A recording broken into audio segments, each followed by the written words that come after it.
Okay, so pathos is appealing to the reader's emotions, and there's a number of different ways to do that. There are a number of different emotions that you can appeal to, but um, by making a pathos-based argument, you're not trying to make sense. You're just trying to affect the reader emotionally, and in doing so, convince them that your argument is correct.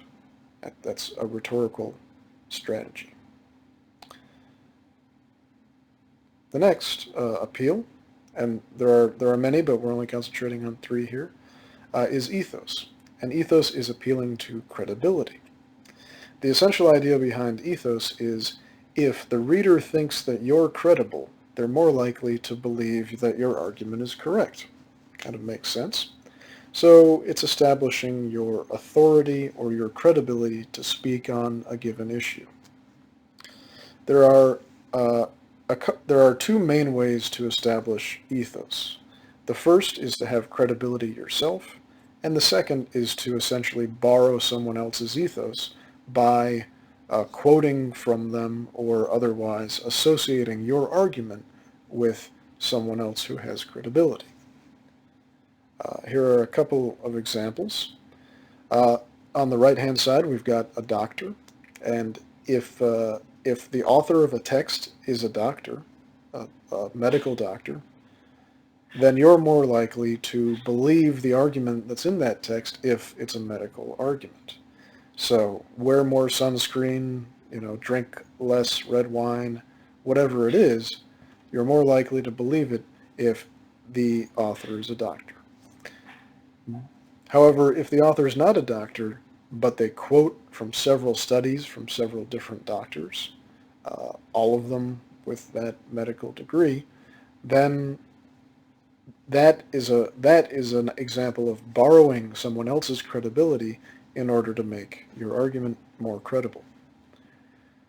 Credibility can also be take the form of impressive degrees from big name schools.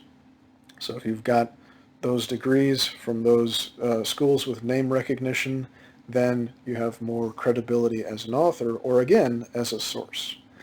So if you don't have those degrees but you can quote someone who does, you can borrow their credibility.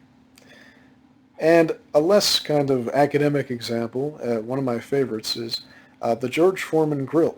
So the George Foreman grill, if you don't know, is it's a grill that you plug in. It's a griddle essentially that you plug into the wall, and you use it to cook hamburgers and other meat products for the most part.